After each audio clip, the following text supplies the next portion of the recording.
ရန်သူတွေကိုတုန်လှုပ်စေခဲ့တဲ့မြန်မာလက်နက်စမ်းများရှေးခေတ်မြန်မာဘုရင်တွေရဲ့စစ်ပွဲတွေမှာအောင်ပွဲရစေခဲ့တဲ့အဓိကလက်နက်ကြီး၃မျိုးအကြောင်းကိုသိပြီးကြပြီလား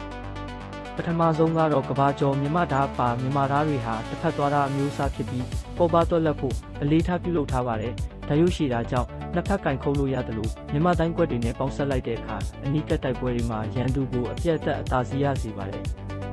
ဒုတိယကတော့လှန်ဖြစ်ပါတယ်ရှေးခေတ်စင်တက်မြင့်တက်တွေမှာအဓိကအားကိုးရတဲ့လက်နက်ပါပကံခေတ်ကျန်စစ်သားမင်းကြီးဆိုရင်လှန်ရေးကျွမ်းကျင်လို့တမိုင်းတွင်ခဲ့ပါတယ်စင်ဘော်ကနေတိုက်ခိုက်ရမှာလန်တိုလန်ရှီတွေကိုကျွမ်းကျင်စွာအသုံးပြုနိုင်မှုကစစ်ပွဲရဲ့အဆုံးအဖြတ်ဖြစ်ခဲ့ပါတယ်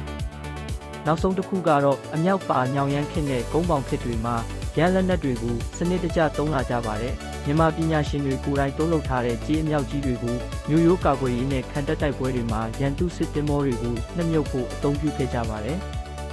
ဒီလက်နက်တွေကဘလက်နဲ့ရဲ့သမိုင်းကြောင်းကိုအပြည့်အစုံနားထောင်ခြင်းလဲ